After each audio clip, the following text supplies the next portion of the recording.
Student welcome back to my channel Samrat Kanvi. Student आज की इस वीडियो में आप लोगों को बताने वाला कि हिंदी में पास होने का ट्रिक। मेरे प्यारों अगर आप हिंदी का पेपर देने गए हो और हिंदी के पेपर में अगर आप लोगों को कुछ भी नहीं आ रहा तो हिंदी के पेपर को आप कैसे पास करोगे। मेरे प्यारों बिना पढ़े बिना याद किए केवल ट्रिक से आप लोगों को मेरे प्यारों इस वीडियो में बताऊंगा कि किसी भी हिंदी के पेपर को आप कैसे पास करोगे।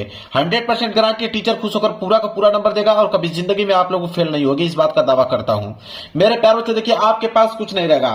अगर आपकी तैयारी 0% है मेरे प्यारों और एग्जाम देने पहुंच गए हो और आपके पास मेरे प्यारों यहाँ पे पेपर आ गया। देखिए मेरे पास 2026 बोर्ड का पेपर है हिंदी का और ये हिंदी का पेपर आ गया आप लोगों के पास और हिंदी का पेपर में बिल्कुल तैयारी आप लोगों के पास नहीं है तो हिंदी के पेपर को आप कैसे पास करोगे मेरे प्यारों कि आपको कम से कम मेरे प्यारों ओवरऑल अगर हम बात करें तो 100 में कम से कम आप लोगों को 70 से लेकर 75 नंबर मिल पाए।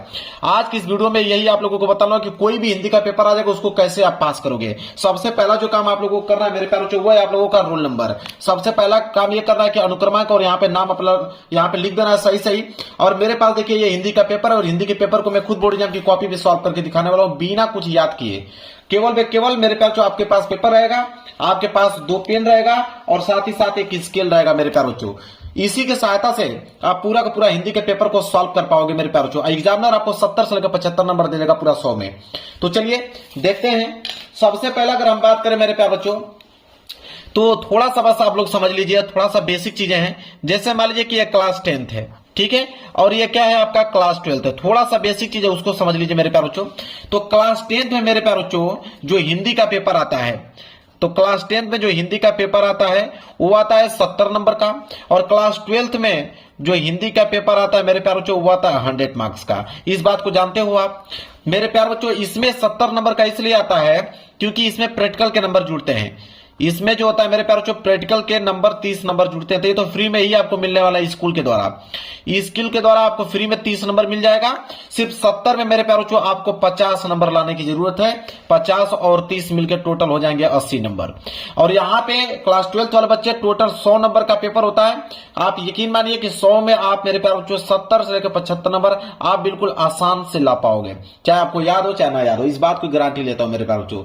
तो यह था कुछ बेसिक पॉइंट। और मैं आपको बता दूं कि जो हिंदी का पेपर होता है मेरे प्यारों वो 2 भागों में बटा होता है। अब 2 भागों कौन कौन से हैं देखिए, एक होता है सब्जेक्टिव प्रश्न, एक होता है ऑब्जेक्टिव।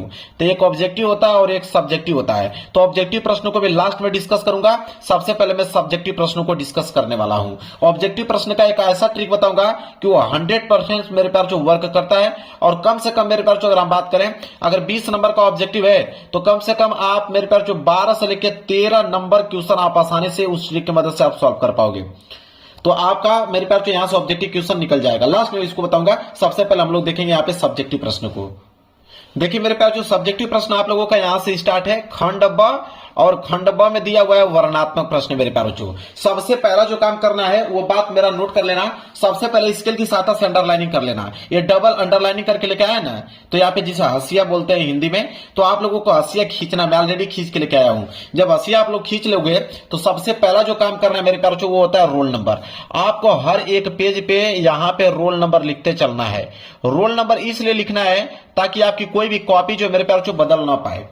अब आपने रोल नंबर हर एक पेज पे आपको लिखना है। इसके बाद आपको हेडिंग डालनी है। जैसे खंड ब है तो आप यहाँ पे हेडिंग डालोगे खंड ब। अब ये मेन हेडिंग हो जाएगी आपकी खंड ब। ये हेडिंग हो गया खंड ब। स्केल की सहायता से इसके नीचे कर दीजिएगा मेरे प्यारों अंडरलाइनिंग। अब मेरे प्यारों वर्णनात्मक प्रश्न कर रहे हो तो एक लाइन का गैप छोड़ना है। इस बात को नोट कर लो। एक लाइन का गैप छोड़कर तब जाके नीचे आप डालोगे यहाँ पे वर्णनात्मक प्रश्न। क्या डालोगे? वर्णनात्मक प्रश्न डालोगे। पेपर में लिखा हुआ है वर्णनात्मक प्रश्न, वही चीज आपको नोट करना है। यह नहीं है कि वर्णनात्मक प्रश्न आपको याद करना है। पेपर में लिखा हुआ मिलेगा आपको वर्णनात्मक प्रश्न। अभी मैंने दिखा भी देता हूं आप लोगों को। देखिए खंड ब वर्णनात्मक प्रश्न, ये 2 पॉइंट लिखा है। इन्हीं दोनों पॉइंट को मैंने यहाँ पे क्या किया, नोट करना है। कर दोगे, इतना काम आपको हो गया। अब प्रश्न संख्या मान लीजिए 21 कर रहे हो यहां से, तो प्रश्न संख्या 21 कर रहे हो तो सबसे पहले प्रश्न उत्तर डालना बहुत ही ज्यादा कंपलसरी है। तो एक लाइन का गैप छोड़कर आप यहाँ पे डालोगे प्रश्न उत्तर संख्या। यहां पे हेडिंग बनाओगे। देखिए हेडिंग बिल्कुल सही सही आपको डालना है। आप आंसर गलत लिखो कोई दिक्कत नहीं है, लेकिन हेडिंग इसका बिल्कुल सही सही होना चाहिए। तो प्रश्न उत्तर संख्या क्या डालोगे यहाँ पे 21। इसके बाद स्केल की सहायता से इसके नीचे करना है आप लोगों को अंडरलाइनिंग। तो प्रश्न उत्तर संख्या 21 हो गया। अब जब प्रश्न उत्तर संख्या 21 पढ़ोगे मेरे प्यारे बच्चों, बोला है कि निम्नलिखित में से एक गद्यांश पर आधारित सभी प्रश्नों को उत्तर दीजिए। तो आप यहां बोला है कि निम्नलिखित में से किसी एक गद्यांश पर आधारित सभी प्रश्नों के उत्तर दीजिए। मतलब कि दो गद्यांश दिया हुआ है। देखिए एक क वाला दिया गया है और क वाला कह रहा है कि अगर नहीं करना आप चाहते हैं तो अथवा करके यहां पे आपको ख वाला दिया गया है। दोनों में से कोई एक ही आपको करना है, इस बात को आप नोट कर लो। और ये जो गद्यांश मेरे पास जो 6 नंबर के लिए पूछा गया है, ठीक है, ये हाई स्कूल का पेपर है। इंटर वाले में मेरे प्यारों यहाँ पे 10 नंबर का पूछा जाता है गद्यांश, इस बात को ध्यान में रखिएगा। तो देखिए गद्यांश हल करने का दोनों में एक ही ट्रिक है। अब गद्यांश हल करने की अगर हम बात करें तो मान लीजिए अगर आप क करने वाले हो तो क करने वाले हो, क का आंसर नहीं मालूम है तो कैसे इसको करोगे। तो क करने वाले हो तो सबसे पहले यहां पे लिखोगे क लिखने के बाद यहां पे इस तरह डालोगे संकेत। संकेत बहुत ज्यादा कंपलसरी मेरे पास, इस बात को नोट कर लेना। संकेत ऐसे डालना है और स्केल की सहायता से इसके नीचे क्या कर देना आप लोगों को, अंडरलाइनिंग। संकेत कैसे लिखा जाता है उसको समझिए। संकेत तो आप पेपर में सही लिख डालोगे। जैसे देखिए यहां बोला है ना विश्वास पात्र मित्र, तो शुरू का यहां तक लाइन उठा लीजिए कि विश्वास पात्र मित्र से, इसके बाद डैश डैश करते जाना है। लास्ट की लाइन आपको लिखना है कि सहायता देंगे। यह होता है संकेत लिखने का तरीका। तो चलिए नोट करते हैं क्या था विश्वास पात्र। तो आप लिखेंगे कि विश्वास पात्र। देखिए मेरे पास जो ट्रिक आपको बता रहा हूं बिल्कुल याद करने की कोई भी प्रश्न जरूरत नहीं। अगर आपको नहीं याद है तो आप ये ट्रिक अपनाना, बिल्कुल पास होके आओगे। तो विश्वास पात्र मित्र यहां पे लिखोगे मित्र से। अब इसके बाद क्या करोगे, डैश डैश करते जाओगे और लास्ट की लाइन क्या था, और लास्ट की लाइन था सहायता देंगे। तो यहां पे डालोगे सहायता देंगे, सहायता देंगे, यहां पे डाल दीजिए खड़ी पाई। क्लियर है, यह हो गया संकेत। इतना काम तो पेपर में से ही कर दोगे। इसके बाद नीचे आप प्रश्न पढ़ोगे कि प्रश्न कौन सा दिया हुआ है। देखिए 3 प्रश्न है और इंटर में 5 प्रश्न होते हैं। 2-2 नंबर के हिसाब से 10 नंबर वहां मिलते हैं, यहाँ पे 3 प्रश्न है तो 2-2 नंबर के हिसाब से 6 नंबर मिलेंगे। तो पहला प्रश्न क्या है कि उपयुक्त गद्यांश का संदर्भ लिखिए। अब मेरे प्यारे जो संदर्भ लिखने की बात किया, संदर्भ में 2 ही चीज मेन पॉइंट होता है। एक होता है आपका पाठ का नाम कि किस पाठ से लिया गया है, और एक होता है आपका लेखक का नाम कि इसके लेखक कौन है। मेरे प्यारे जो गद्यांश में जब गद्यांश का संदर्भ लिखोगे तो यही 2 चीज मेन होता है, पाठ का नाम और लेखक का नाम। अब कैसे लिखना है आपको संदर्भ ये समझिए। अगर पाठ का नाम न मालूम हो और लेखक का नाम न मालूम हो तो आप इसका आंसर कैसे लिखोगे, संदर्भ इसका कैसे लिखोगे। देखिए ध्यान दीजिए। तो सबसे पहले आप कर रहे हो पहला वाला प्रश्न, तो एक लाइन का गैप छोड़ना है, यहाँ पे डालना है पहला वाला प्रश्न। इसके बाद संदर्भ कर रहे थे तो आपको हेडिंग बनानी पड़ेगी, यहाँ पे संदर्भ। ये हो गया मेन हेडिंग संदर्भ। संदर्भ लिखने का तरीका क्या होता है वो चीज समझिए। गद्यांश है ना, तो गद्यांश का संदर्भ कैसे लिखा जाता है उसको समझिए। सबसे पहले लिखना है कि प्रस्तुत, क्या लिखोगे कि प्रस्तुत। अब गद्यांश है तो गद्यांश लिखोगे, पद्यांश रहता तो पद्यांश लिखते हैं, तो गद्यांश है तो लिखोगे कि प्रस्तुत गद्यांश। यहां पर लिखोगे कि प्रस्तुत गद्यांश हमारी पाठ्य पुस्तक, प्रस्तुत गद्यांश हमारी पाठ्य पुस्तक, हमारी पाठ्य पुस्तक, प्रस्तुत गद्यांश हमारी पाठ्य पुस्तक। अब हिंदी है, हिंदी से तो लिया गया है तो लिखोगे प्रस्तुत गद्यांश हमारी पाठ्य पुस्तक। अब सिंगल इन्वर्टेड कामा के अंदर आपको ब्लैक पेन से लिखना है हिंदी, इसके बाद क्लोज कर देना इस तरह हिंदी कि प्रस्तुत गद्यांश हमारी पाठ्य पुस्तक हिंदी के। अब यह आपका गद्यांश है तो लिखोगे गद्यखंड, हिंदी के गद्यखंड में संकलित, हिंदी के गद्यखंड में संकलित। अब यहां पे चैप्टर का नाम लिखना है, संकलित चैप्टर का नाम लिखना है। जब इस गद्यांश को आप पढ़ोगे कह रहा है कि विश्वास पात्र मित्र। अब मित्र समझ में आ गया, मित्र देखते ही आप समझ में दिमाग में आपका आ गया कि मित्रता चैप्टर से लिया गया है। ठीक है, मित्रता चैप्टर से लिया गया आपके दिमाग में आएगा। अब मैं आपको बताता हूं, तो आप यहां पे लिखोगे मित्रता। अब बहुत सारे बच्चों का कमेंट आएगा कि सर अगर हमको नहीं मालूम रहेगा कि मित्रता चैप्टर से लिया गया तब क्या करेंगे हम लोग, तब कौन सा ट्रिक लगाएंगे। ये तो आपने बताया कि याद हो जाएगा आपको कि मित्रता चैप्टर से लिया गया है, और कोई दूसरा चैप्टर से लिया रहेगा तो हम कैसे मालूम करेंगे। आप समझिए, तो आप लिखोगे कि प्रस्तुत गद्यांश हमारी पाठ्य पुस्तक हिंदी के गद्यखंड में संकलित। आपको मालूम हो गया कि मित्रता, तो आप मित्रता लिख दोगे। अगर नहीं मालूम चलता कि मित्रता चैप्टर से लिया गया है तो आपकी किताब में जो भी चैप्टर का नाम अगर आपको मालूम है, मान लीजिए ममता चैप्टर है तो ममता चैप्टर का नाम लिख दीजिए। इससे तू नहीं गई मेरे मन से, उस चैप्टर का नाम है तो उस चैप्टर का नाम आप यहां लिख दीजिए। मतलब किसी भी चैप्टर का नाम मालूम है उस चैप्टर का नाम यहां पे आप लोगों को लिख देना है। ठीक है, तो आप लिखोगे गद्यखंड में संकलित मित्रता नामक पाठ से लिया गया है, मित्रता नामक पाठ से लिया गया है, लिया गया है। जिसके लेखक, इसके बाद लिखोगे जिसके लेखक, अब लेखक का नाम लिखना है। तो आपको मालूम होगा कि मित्रता चैप्टर को जो लिखे हैं आचार्य रामचंद्र शुक्ल जी लिखे हैं, ठीक है। तो यहां पे लिखोगे जिनके लेखक आचार्य रामचंद्र शुक्ल। अगर नाम मालूम चले तब क्या करोगे, तो आप मेरे प्यारे बच्चों किसी का भी नाम लिख दीजिए। आपका मन कर तो डॉक्टर राजेंद्र प्रसाद लिख दीजिए, जयशंकर प्रसाद लिख दीजिए, भारतेंदु हरिश्चंद्र जी लिख दीजिए, ठीक है, बिहारी लाल जी लिख दीजिए। तो जो भी आपको नाम मालूम है उसको लिख दीजिएगा, ठीक है। ऐसे लिख देना है जिसके लेखक आचार्य रामचंद्र शुक्ल जी हैं। लो भाई, ये आप लोगों का क्या जो है संदर्भ यहाँ पे बिल्कुल कंप्लीट हो गया। इतना चीज आपको समझ में आ गया। अब दूसरा प्रश्न अगर आपको करना है, दूसरा प्रश्न है कि गद्यांश के रेखांकित अंश की व्याख्या कीजिए। तो रेखांकित अंश की व्याख्या करना है तो एक लाइन का गैप छोड़ दीजिएगा और यहाँ पे दूसरी हेडिंग डाल लीजिए, क्या, रेखांकित अंश की व्याख्या। ये हो जाएगा आपका रेखांकित अंश की व्याख्या। ये हो गया मेरे प्यारे बच्चों रेखांकित अंश की व्याख्या। अब इसके नीचे स्केल के साथ अंडरलाइनिंग कर दीजिएगा। रेखांकित अंश की व्याख्या जब भी कर रहे हो तो एक पॉइंट आप याद कर लो, शुरू का लाइन आप लिखोगे कि लेखक कहते हैं कि, यह पॉइंट आप याद कर लो, लेखक कहते हैं कि, लेखक कहते हैं कि, लेखक क्या कहते हैं। अब समझिए जहां तक अंडरलाइन किया गया होगा कि विश्वास पात्र मित्र से बड़ी रक्षा रहती है, जिसे ऐसा मित्र मिल जाए उसे समझना चाहिए कि खजाना मिल गया है। विश्वास पात्र मित्र जीवन की एक औषधि है। अब मेरे प्यारे बच्चों जब इसे पढ़ोगे कि विश्वास पात्र मित्र से बड़ी रक्षा रहती है, अब यहां से लेकर आगे वाली जो लाइन यहां तक दिया हुआ है इसको आपको नोट करना, जो दिया है सेम टू सेम आप वो लाइन यहां पे नोट कर लेना। फिर लिखना है यहाँ पे कि लेखक ये बताते हैं कि विश्वास पात्र मित्र जो होता है वह हमारी रक्षा करता है, वो हमारी बातों को इधर उधर नहीं करता है, वो हमारी सहायता करता है, हमें आगे बढ़ने में अग्रसर करता है। विश्वास पात्र मित्र जीवन का यही तो आश्रय है कि अगर आपका विश्वास पात्र मित्र मिल जाए तो आप पे विश्वास करेगा, आपको सही मार्ग ले जाएगा। तो अपने तरीके से आपको यहाँ पर उस चीजों को एक्सप्लेन कर देना है। जब एक्सप्लेन कर दोगे फिर अगली लाइन क्या लिखोगे उसको समझिए। अगली लाइन लिखोगे कि जिसे ऐसा मित्र मिल जाए उसे समझना चाहिए कि खजाना मिल गया है। अब सेम टू सेम यही लाइन यहां से लेकर यहां तक उतार देना है, सेम टू सेम जो लाइन दिया है वही लाइन उतार दो।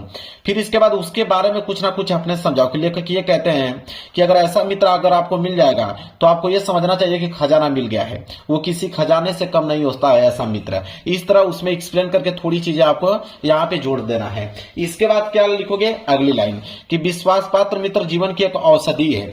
अब वही जो लाइन बोला सेम टू सेम वो लाइन उतार लीजिए, उसके बारे में अपने तरीके से समझा। लेखक ये कहते हैं कि जिस प्रकार अगर बुखार होने पे औषधि काम आती है, उसी प्रकार मेरे प्यारों से अगर गलत मार्ग पे जाऊंगा तो मेरा मित्र जो है मुझे सही मार्ग पे ले जाएगा, तो वह जो है बिल्कुल औषधि के काम करेगा मेरा मित्र। इस प्रकार बनाकर आप एक्सप्लेन कर लो। देखो 4-5 लाइन में इसका रेखांकित अंश की व्याख्या हो गया कि नहीं, बिल्कुल ऐसे व्याख्या करना है आप लोगों को। एक लाइन उतारा उसके बारे में लिखो, फिर अगली लाइन उतारा उसके बारे में लिखो। ऐसे करके रेखांकित अंश की व्याख्या पूरा कर सकते हैं। क्लियर है मेरे प्यारे बच्चों। अब जब पेज भर जाए तो आप यहाँ पे PTO पेज टर्न ओवर लिखकर पेज को मेरे प्यारे बच्चों यहाँ पे आपको पलट देना है। ये पेज लो, पेज को हमने पलट दिया। इसके बाद मेरे प्यारे बच्चों एक प्रश्न और बचा है कि लेखक ने विश्वास पात्र मित्र की तुलना किससे और क्यों की है। ठीक है, तो आप लिख देना मेरे प्यारे बच्चों कि लेखक यह कहते हैं कि विश्वास पात्र मित्र की तुलना वो जो है औषधि से किए हैं। ठीक है, वो खजाने की तरह काम करता है और हमारे जीवन में मित्र जो होता है मित्र का बहुत कीमती होता है।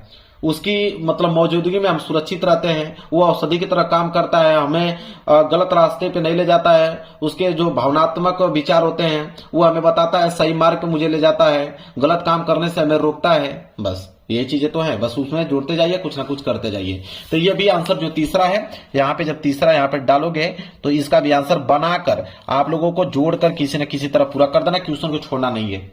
जब ये क्वेश्चन कंप्लीट हो जाएगा, लो भाई आपका गद्यांश जो है बिल्कुल कंप्लीट हो जाएगा। क्लियर है। इसी तरह मेरे प्यारे बच्चों क्या है, यही ट्रिक से आपको पद्यांश भी करना है। ये जो पद्यांश आएगा प्रश्न संख्या 22, तो पद्यांश में सेम टू सेम यही ट्रिक लगाना है। इसमें भी सबसे पहले संकेत आप लोग लिख दीजिएगा, फिर संदर्भ है, संदर्भ मैंने ट्रिक बता दिया, व्याख्या का भी मैंने ट्रिक बता दिया, जो लास्ट प्रश्न है जो पूछा है उसका भी मैंने ट्रिक बता दिया।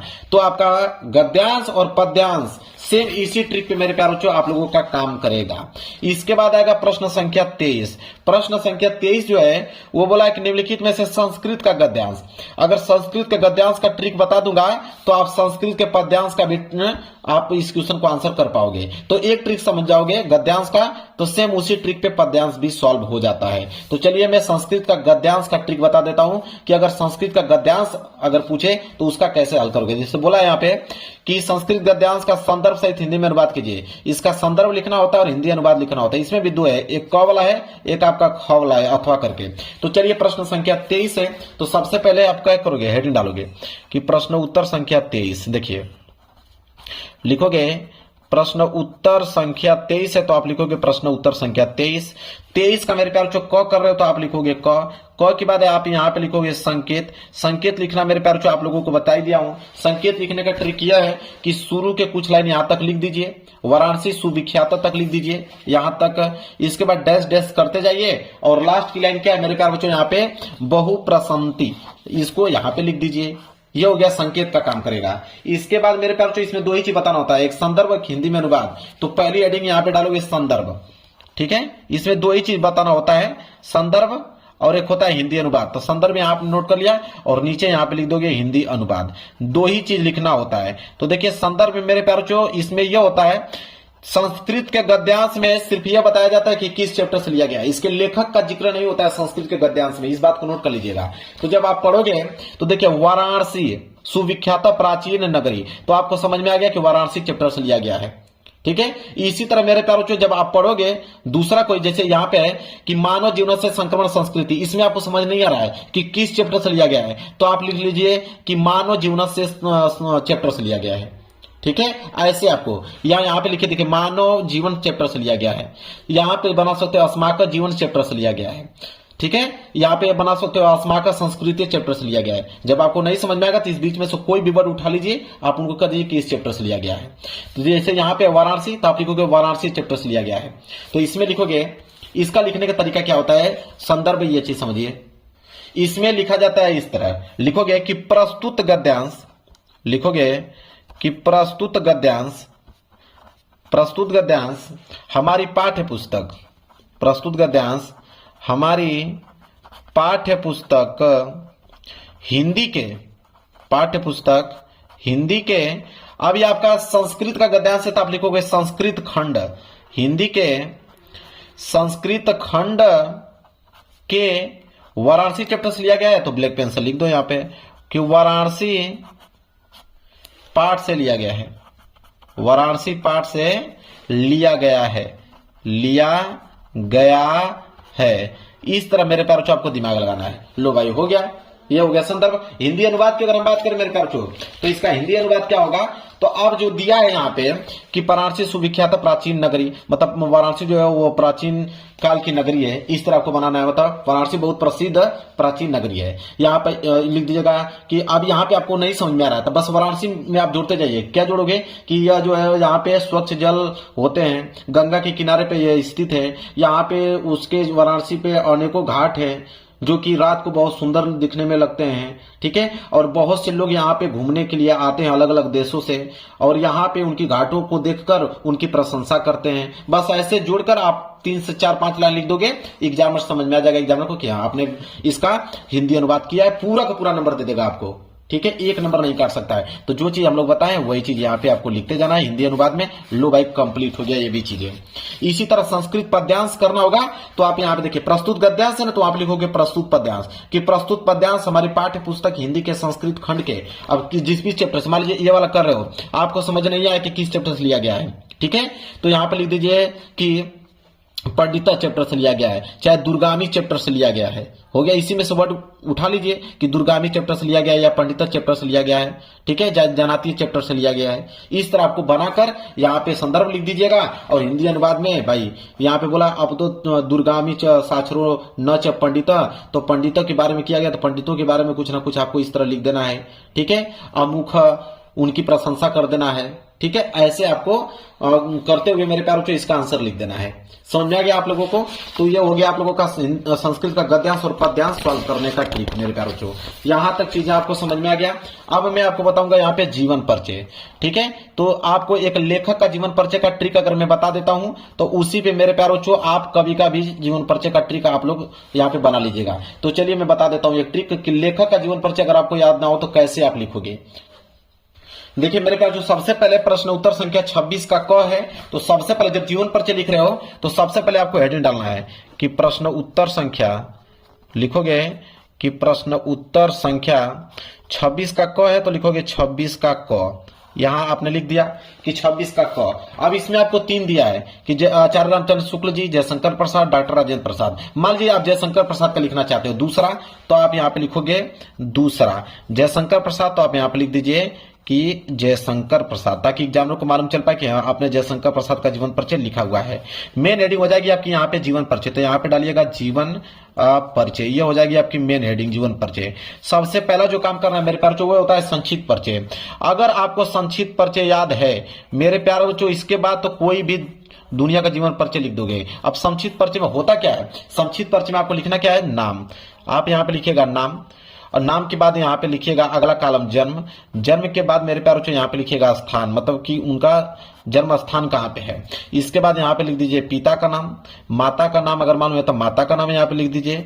इसके बाद मेरे प्यारे बच्चों यहाँ पे लिख दीजिए कि मृत्यु उनकी कब हुई, और यहाँ पे लिख दीजिए कि रचनाएं उनकी कौन कौन सी हैं। बस इतना पॉइंट अगर आपने लिख दिया काम बन जाएगा। जैसे नाम तो यहीं से मालूम चल जाएगा कि जयशंकर प्रसाद, जयशंकर प्रसाद यहाँ पे।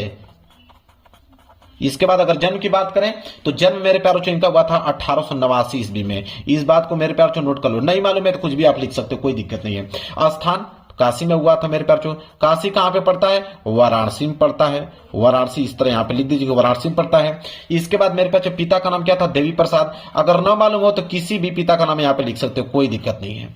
इसके बाद माता का नाम मुन्नी देवी, तो मुन्नी देवी अगर नहीं मालूम है तो किसी भी यहाँ पे किसी भी महिला का नाम यहाँ पे लिख सकते हो, कोई दिक्कत नहीं है। मृत्यु की अगर बात करें 1937 ईस्वी, लेकिन इतना पॉइंट तो अगर याद ही होगा आप लोगों को।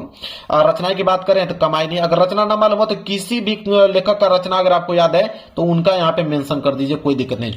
कॉपी छोड़ने से बेहतर है कि आपको यहाँ पे कुछ लिख दीजिए, ठीक है। कमायनी लहर झरना, क्लियर है। ये हो गया मेरे प्यारे बच्चों यहाँ पे संक्षिप्त परिचय। इतना पॉइंट अगर आपको मालूम है, बस इतना ही, तो पूरा का पूरा जीवन परिचय लिख दोगे। कैसे, सुनो मैं बना रहा हूं। यहाँ पे लिखेंगे पहली लाइन, सुनिए ध्यान से, कि जयशंकर प्रसाद का जन्म सन 1889 ईस्वी में काशी के वाराणसी नामक स्थान पर हुआ था। इनके पिता का नाम देवी प्रसाद तथा माता का नाम मुन्नी देवी था। इतना पॉइंट आपने लिख दिया। बीच में आप थोड़ा लिख दीजिएगा कि यहाँ पे इस तरह लिख सकते हैं कि बचपन में ही पिता की मृत्यु हो जाने के कारण जयशंकर प्रसाद जो है घर पर ही उन्होंने हिंदी, संस्कृत, फारसी, उर्दू भाषा का गहन अध्ययन किया। और इनका जीवन बहुत संघर्षशील था, क्योंकि बचपन में ही पिता की मृत्यु हो जाने के बाद मतलब उनका जीवन संघर्षशील था। अल्प अवस्था में ही क्षय रोग के कारण, मतलब किसी रोग का नाम आप लिख दीजिएगा कि क्षय रोग के कारण उनकी मृत्यु हो गई सन 1937 ईस्वी में। उनकी रचनाएं कमायनी लहर झरना है। लो भाई, जो चीज बताया हूं ना, अगर उतना पॉइंट लिखोगे ना तो पूरा का पूरा पेज ही भर जाएगा। जो चीज अभी बोला हूं मैं, जब उसको अपने भाषा में लिखोगे तो पूरा का पूरा पेज ही भर जाएगा। ये होता है मेरे प्यारे बच्चों किसी का जीवन परिचय लिखने का तरीका मेरे प्यारे बच्चों। चलिए मेरे प्यारे बच्चों, अब हम बात कर लेते हैं। यहाँ पे आता है कि अपनी पाठ्य पुस्तक में से कंठस्थ कोई एक श्लोक लिखिए जो इस प्रश्न पत्र में न आया हो। श्लोक लिखने के बाद क्या है मेरे प्यारे बच्चों कि कोई एक श्लोक लिखिए। देखिए श्लोक लिखने के लिए जब भी आ जाए 2 नंबर के लिए आता है, तो श्लोक में कौन सा दिमाग लगाओगे ये चीज बताता हूं। देखिए श्लोक लिखने के लिए अभी हमने आप लोगों को संस्कृत का गद्यांश और पद्यांश पढ़ाया था। आपको मालूम होगा, इधर हमने दिखा कि संस्कृत का गद्यांश था और पद्यांश। देखिए ये है ना संस्कृत का गद्यांश और पद्यांश। श्लोक जो लिखना होता है मेरे प्यारे बच्चों, 2 लाइन का अगर श्लोक लिख दोगे तो बहुत है। तो देखिए बीच में से, जैसे यहाँ पे फुल स्टॉप, यहां से लेकर यहां तक, देखिए ये हो जाएगी पहली लाइन, यहाँ पे सेम टू सेम उतार दीजिएगा। फिर यहां से लेकर नीचे से लेकर यहां तक, उसके नीचे यह दूसरी लाइन हो जाएगा। बस लो भाई, ये श्लोक आप लोगों का कंप्लीट हो जाएगा, ठीक है। और एग्जामिनर को मालूम भी नहीं चलेगा कि आपने सही लिखा या गलत। उसको लगेगा कि संस्कृत में आपने यहाँ पे कोई ना कोई श्लोक लिखा हुआ है, वो नंबर आप लोगों को मेरे प्यार को दे देगा। तो यहाँ श्लोक के बारे में भी यहाँ पे मालूम चल गया। और यहाँ पे आता है कि संस्कृत का प्रश्न उत्तर लिखने के लिए 1, 2, 3, 4 में से किन्हीं 2 ही प्रश्नों को उत्तर देना होता है। मान लीजिए कुत्र मरणम मंगलम भवती, ठीक है, यहाँ पे दिया है और इसका आप लोगों को मेरे प्यारों को आंसर लिखना है, ठीक है। वो भी संस्कृत में ही इसका जवाब देना है, इस बात को ध्यान रखें, इसको संस्कृत में ही जवाब देना है। तो मान लीजिए यहाँ पे दिया है ना कि कुत्र मंगलम मरणम मंगलम भवती। अब इसका आपको आंसर लिखना है। अब कौन सा दिमाग लगाओगे आंसर लिखते समय? अब मेरे प्यारों से आ जाओगे यहीं पे, ठीक है। अब ये दिया है ना कि वाराणसी सुविख्यात प्राचीन नगरी, ये जो दिया है इसी को आप लिख दो, ये आंसर का काम करेगा मेरे प्यारों को। इसी तरह अगर आपको ये लिखना है अस्माक संस्कृत क नियम, तो अब मेरे प्यारे बच्चों आप लिख दोगे यहाँ पे कि मानव जीवन से संक्रमण संस्कृति है। लो भाई आंसर हो गया कंप्लीट। दो प्रश्न, दोनों प्रश्नों का आंसर इसी में से मैंने देख के लिख दिया। अब यहाँ पे आपको नंबर पूरे के पूरे मिल जाएंगे। इसके बाद मेरे प्यारे बच्चों आता है यहाँ पे निबंध लिखने के लिए। तो निबंध जब भी लिख रहे हो मेरे प्यारे बच्चों, चाहे वो विज्ञान वरदान या विस्तार पे लिख रहे हो, चाहे इनमें से किसी पे भी लिख रहे हो, निबंध लिखते समय आप ध्यान दें कि 150 लेके 200 शब्दों में लिखना है। 7 नंबर के लिए निबंध आता है, ठीक है। अब मेरे प्यार, और इंटर में 9 नंबर के लिए निबंध आता है। तो इस बात को ध्यान दें कि जब निबंध लिखने जा रहे हो तो कम से कम निबंध में मेरे प्यार 5 से लेके 7 हेडिंग होनी चाहिए। इस बात को नोट कर लो। चाहे वो हेडिंग किसी तरह बनाओ, वो आप पे निर्भर करता है, लेकिन 5 से लेके 7 हेडिंग आपको बनाना है। लेकिन इसमें से 2 हेडिंग सबसे इंपॉर्टेंट है। जो पहली हेडिंग होनी चाहिए, वो पहली हेडिंग होनी चाहिए प्रस्तावना का। पहली हेडिंग प्रस्तावना आपको डालना है। इसमें कुछ भी लिखो, कोई दिक्कत नहीं है, लेकिन हेडिंग आपकी प्रस्तावना होनी चाहिए। और लास्ट हेडिंग आपका उपसंहार होना चाहिए। हेडिंग में ये 2 हेडिंग आपको चेंज नहीं करना है। शुरू का प्रस्तावना, लास्ट की हेडिंग उपसंहार, बीच में बाकी 5-7 हेडिंग वो निबंध के अनुसार बना लीजिएगा। और उसमें जो चीज भी लिखे कोई दिक्कत नहीं है बनाकर, ठीक है। समझ में आ गया निबंध लिखने का तरीका आप लोगों को। इसके बाद आता है पत्र लेखन लिखने के लिए मेरे प्यारे बच्चों, ठीक है, कि पत्र लेखन कैसे। पत्र लेखन तो सबसे आसान होता है, अपनी भाषा में लिखना होता है। जैसे मान लीजिए ये वाला प्रश्न है कि अपने जन्मदिन पर मित्र द्वारा भेजे गए उपहार के लिए मित्र को धन्यवाद पत्र लिखिए। कितना सिंपल है, कैसे लिखो, बस इसका स्ट्रक्चर समझ लीजिए। तो जब भी मेरे प्यारे बच्चों आप यहाँ पे पत्र लिख रहे हो तो सबसे पहले यहाँ पे लिखोगे मेरे प्यारे बच्चों एड्रेस। सबसे पहले आप एड्रेस लिखोगे। एड्रेस का मतलब पता।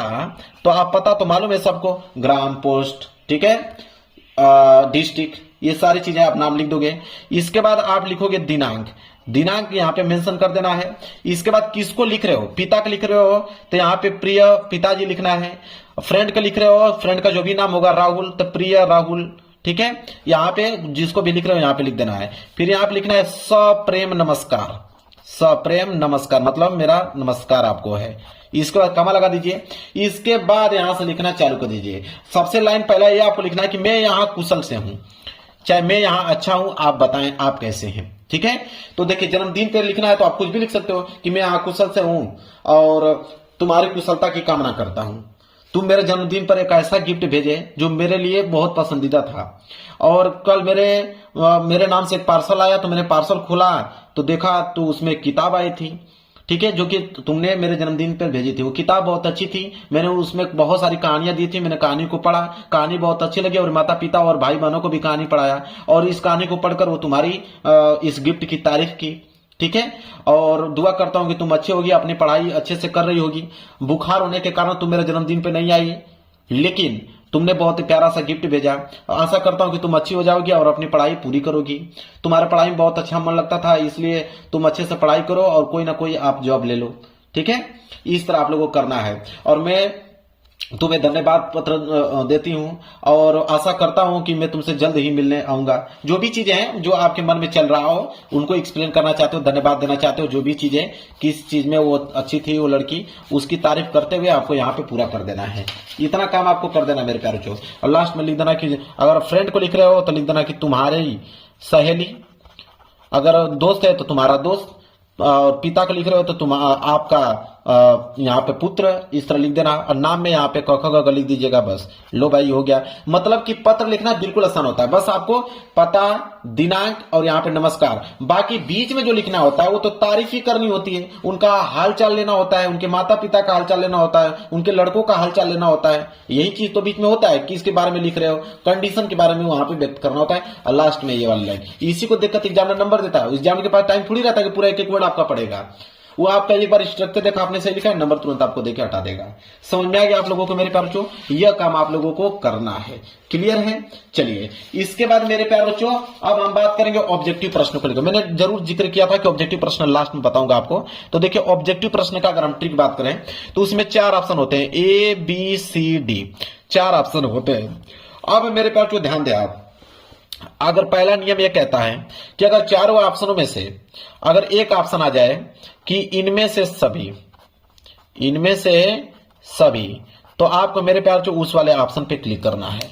दूसरा नियम यह कहता है कि इनमें से कोई नहीं, और चारों ऑप्शनों में से कोई एक ऑप्शन ये दिखे आपको कि इनमें से कोई नहीं, तो आपको उस वाले ऑप्शन पे क्लिक करना है। इसके बाद अगर आ जाए कोई ऑप्शन कि ए और बी दोनों, ए और बी दोनों, तो आपको उस वाले ऑप्शन पे मेरे प्यार बच्चों क्लिक करना है। चौथा नियम यह कहता है कि अगर ए बी सी डी चारों ऑप्शन ही अलग अलग हो जाए तब क्या करोगे। तो जब चारों ऑप्शन अलग अलग हो जाए, इन तीनों में से कोई ऑप्शन ना आए, चारों ऑप्शन ही अलग अलग हो, तब क्या करोगे। तो उसमें मेरे प्यार बच्चों ए तथा सी, मतलब जब भी आपको लो, मतलब ये होता है ना तुक्का लगाना, जिसे बोलते हैं हम लोग हिंदी में कि तुक्का लगाकर चले आओ, कोई ना कोई सही हो जाएगा। तो तुक्का अगर लगाने की बात आया तो आप चाहे ए पे लगाएंगे चाहे सी पे लगाएंगे, ए और सी दोनों में से कोई एक पे लगाएंगे, 90% ए और सी वाला ऑप्शन सही होता है।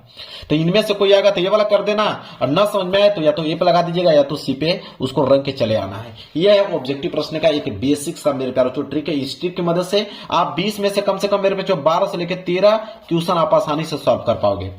माइनस मार्किंग तो होता नहीं है, बस आपको सारे के सारे प्रश्नों का जवाब देना है। इस बात को ध्यान रखिएगा, कोई भी प्रश्न छोड़ के नहीं आना है। तो मेरे प्यार बच्चों अगर हिंदी में बार बार फेल होते होगे तो इस बात को नोट कर लो कि आप 100 में मेरे प्यार बच्चों 70 से लेकर 75 नंबर बिल्कुल आप ला दोगे, इस बात का दावा करता हूं। वीडियो पसंद आए तो वीडियो को लाइक कर देना, चैनल पर नए हो तो चैनल को जरूर सब्सक्राइब कर लेना। मिलेंगे एक प्यार से नेक्स्ट वीडियो में, तब तक के लिए धन्यवाद।